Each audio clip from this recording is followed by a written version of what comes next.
Hello friends, welcome to Star Plus classes. कैसे हैं आप सभी लोग? उम्मीद है कि आप लोग बहुत अच्छे होंगे और अपनी पढ़ाई बहुत अच्छे से कर रहे होंगे। तो दोस्तों, आज हम आधुनिक भारत से जुड़ा कुछ इंपॉर्टेंट फैक्ट पढ़ने वाले हैं जो 1857 से 1947 के बीच में जो भी घटनाएं घटित हुई थी। तो दोस्तों, क्या हुआ इसमें? 1857 का विद्रोह हुआ। नरमपंथी उदारवादी चरण 1885 से 1905 तक हुआ।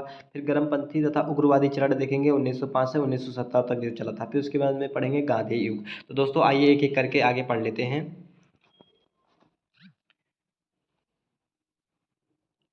दोस्तों, सबसे पहले हम पढ़ेंगे 1857 का विद्रोह। तो दोस्तों, यहाँ पे 1857 का विद्रोह जो था, ये मुगल काल में जहांगीर के समय अंग्रेज भारत आने लगे थे। धीरे धीरे करके अंग्रेज ने पूरे भारत में पे कब्जा कर लिया। 1856 में अंग्रेज सरकार ने पुरानी लोहे वाली बंदूक को बंद कर दिया और उसकी जगह पर इनफील्ड रॉयल बंदूक को जारी कर दिया था, ये वाली बंदूक। तो दोस्तों, आइए आगे पढ़ते हैं। दोस्तों, यहाँ पे आप देख सकते हैं 19 मार्च 1857 को मंगल पांडे नामक एक सैनिक ने बैरकपुर में गाय की चर्बी से बने कारतूसों को मुंह से काटने से मना कर दिया। इन्हें गिरफ्तार करके 8 अप्रैल 1857 को फांसी पे चढ़ा दिया गया। विद्रोह की शुरुआत 10 मई 1857 को मेरठ से हुई थी। इस विद्रोह के समय भारत का गवर्नर जनरल लॉर्ड कैनिंग था। तो दोस्तों, आइए आगे पढ़ते हैं। अब दोस्तों, हम यहाँ पे देख लेते हैं विद्रोह जो हुआ था 1857 का, ये कहाँ और किसने किया था। तो दोस्तों, जो दिल्ली का विद्रोह हुआ, ये बहादुर शाह जफर ने किया था। कानपुर में तात्या टोपे कर रहे थे। लखनऊ से बेगम हजरत महल कर रही थी। झांसी से रानी लक्ष्मीबाई कर रही थी। और जगदीशपुर से यानी बिहार से कुंवर सिंह कर रहे थे। बरेली से खान बहादुर खां कर रहे थे। तो दोस्तों, आइए आगे पढ़ते हैं। अब नरमपंथी तथा उदारवादी चरण दोनों इसमें हम इंक्लूड किए हैं, पढ़ लेते हैं। तो 1885 से 1905 तक ये चला था। क्या हुआ? 1885 कांग्रेस की स्थापना बम्बई में की गई। संस्थापक एवो ह्यूम एक्टुबियम गवर्नर जनरल लॉर्ड डफरिन थे। इसका पहला अधिवेशन बम्बई अध्यक्षता व्योमेश चंद्र बनर्जी 72 प्रतिनिधियों ने भाग लिया था। इतना फैक्ट है इंपॉर्टेंट। फिर इसी दौरान कुछ वर्षों के बाद भारत और अफगानिस्तान के बीच सीमा ड्यूड्रम रेखा का निर्धारण किया गया।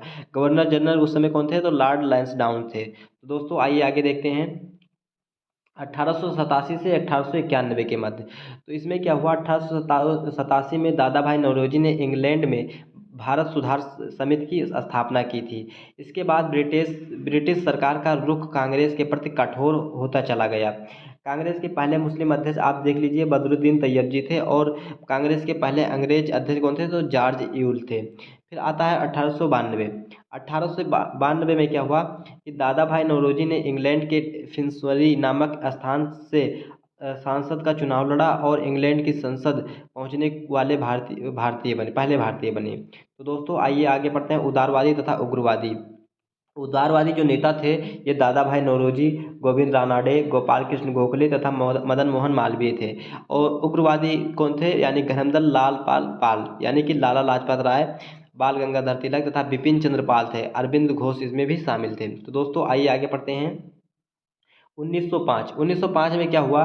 बंगाल में बढ़ते राष्ट्रवाद को देखते हुए 20 जुलाई 1905 को बंगाल के गवर्नर लॉर्ड कर्जन ने बंगाल के विभाजन की घोषणा कर दी, जिसके विरोध में 7 अगस्त 1905 को कोलकाता में स्वदेशी आंदोलन बंग भंग आरंभ किया गया। फिर उसके बाद में जिसका नेतृत्व सुरेंद्र नाथ बनर्जी कर रहे थे। तो दोस्तों, आप देख सकते हैं 16 अक्टूबर 1905 को बंगाल का विभाजन हो गया था। यहाँ पे बंगाल जो रेड कलर से बंगाल है, और ये क्या है? पाकिस्तान। तो इसका क्या हुआ? विभाजन हुआ था। फिर आएंगे 1906 में। 1906 में क्या इंपॉर्टेंट हुआ? तो 1906 में आगा खां और सलीमुल्लाह खां ने बांग्लादेश और में ढाका मुस्लिम लीग की स्थापना कर दी, ठीक, जिसका संविधान कराची में बना और पहली मीटिंग अमृतसर में आयोजित की गई। 1907 में क्या हुआ? 1907 में कांग्रेस का सूरत अधिवेशन में आयोजित किया गया, जिसमें कांग्रेस बट गई नरम दल और गरम दल में। आइए दोस्तों, आगे पढ़ते हैं। 1911 का, तो 1911 का जो समय काल था, ये इसमें क्या हुआ? लॉर्ड हार्डिंग बंगाल का गवर्नर जनरल बना और बंगाल का गवर्नर जनरल बनते ही बंगाल का विभाजन रद्द कर दिया। भारत की राजधानी कोलकाता से दिल्ली बनाने की घोषणा इसी ने कर दी। फिर 1912 में क्या हुआ? भारत की राजधानी कोलकाता से दिल्ली ट्रांसफ़र कर दी गई। फिर 1913 में क्या हुआ? लाला हरदयाल ने सैन फ्रांसिस्को में गदर पार्टी की स्थापना कर दी। फिर उसके बाद में 1917 में कांग्रेस का कोलकाता अधिवेशन यानी एनी बेसेंट कांग्रेस की पहली महिला अध्यक्ष बन गई। आइए दोस्तों, लाला लाजपत राय तथा लाल बाल पाल के बारे में पढ़ते हैं।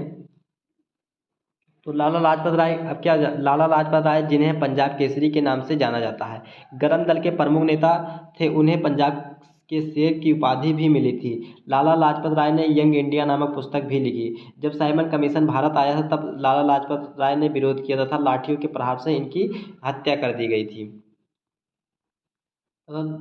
आइए दोस्तों, पढ़ते हैं बाल गंगाधर तिलक के बारे में। तो बाल गंगाधर तिलक जो थे, गर्मदलीय आंदोलन का पिता कहा जाता है इन्हें। स्वराज मेरा जन्मसिद्ध अधिकार है और मैं उसे लेकर रहूंगा, इन्होंने कहा था। तो साप्ताहिक पत्रिका यानी केसरी और गीता रहास नामक ग्रंथ इन्होंने लिखा था। महाराष्ट्र में गणपति उत्सव आरंभ करने का श्रेय बाल गंगाधर तिलक को ही दिया जाता है तथा शिवाजी उत्सव भी इन्होंने आरंभ किए थे। आइए दोस्तों, बिपिन चंद्र पाल के बारे में थोड़ा जान लेते हैं। तो बिपिन चंद्र पाल जी जो थे, ये बिपिन चंद्र पाल लाल बाल पाल का हिस्सा थे और भारत में क्रांतिकारी और उग्रवादी गतिविधियों को अंजाम देने की में विश्वास रखते थे। उन्होंने कई अखबार भी निकाले, जैसे परिदर्शक बंगाली साप्ताहिक 1886 में, न्यू इंडिया 1902 में, अंग्रेजी साप्ताहिक जिसे बोलते हैं, भारत वंदे मातरम ये निकाले 1906 में बंगाली दैनिक में। आइए दोस्तों, तो चलिए दोस्तों, वीडियो को करते हैं यहीं पे समाप्त। फिर मिलते हैं अगले वीडियो में, तब तक के लिए जय हिंद जय भारत। अगर आपको हमारी वीडियो पसंद आई हो तो वीडियो को आप लाइक करिए और चैनल को सब्सक्राइब करिए। Thanks for watching this video.